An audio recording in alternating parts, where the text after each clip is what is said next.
پیارے بچوں، باجی سمرین کی طرف سے خوش آمدید۔ آپ سن رہے ہیں دلچسپ کہانیاں۔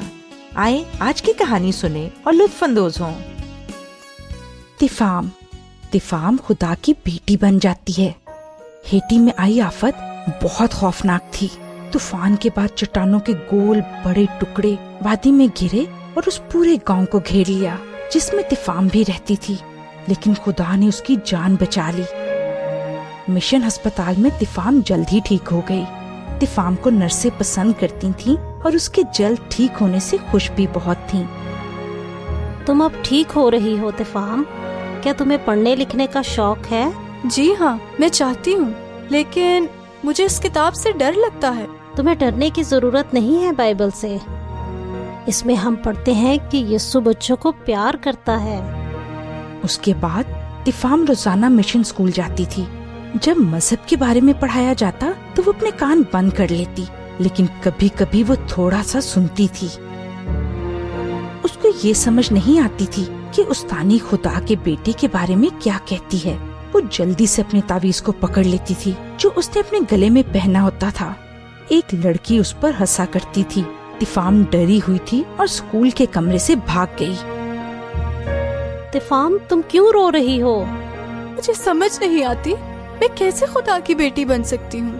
بائبل میں کہا گیا ہے کہ جو بھی یسوع پر ایمان رکھتا ہے اور اس سے کہتا ہے کہ میری زندگی کا مالک بن جا، تو پھر وہ انسان خدا کا بیٹا اور بیٹی بن جاتی ہے۔ میرے ابو مجھے سزا دیں گے اگر میں نے ایسا کیا۔ مجھے ڈر لگ رہا ہے۔ ہم اس کے لیے دعا کریں گے کہ وہ بھی ایک دن خدا کے بیٹے پر یقین کرے۔ طفام کی ہمت بڑھ گئی اور اس نے دعا کی، مالک یسوع، میں آپ پر یقین کرتی ہوں، میرے گناہوں کو معاف کیجیے اور میری زندگی میں آئیے۔ اب تم خدا کی بیٹی ہو اور اب سے یسوع ہمیشہ تمہارے ساتھ ہے۔ میں خدا کی بیٹی ہوں۔ کچھ وقت کے بعد اس کے والد اس کو لینے آئے۔ وہاں سے رخصت ہونے پر اس کو ایک بائبل تحفے میں دی گئی۔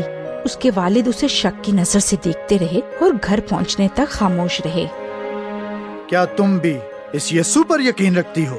جی ہاں ابو، میں خدا کی بیٹی ہوں۔ مہربانی سے آپ بھی اپنی زندگی میں یسوع پر یقین کر لیں۔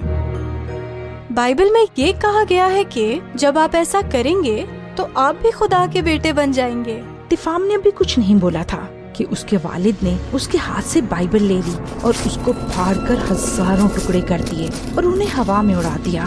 اور پھر اگلی کہانی میں آپ کو پتا چلے گا کہ کیا ہوا۔ اچھا بچوں، اب باجی سمرین کو اجازت دیں۔ خدا حافظ۔ مزید معلومات کے لیے آپ ہمیں اس ای میل پر رابطہ کریں، دلچسپ کہانی @gmail.com DILCHASP KAHANI @gmail.com۔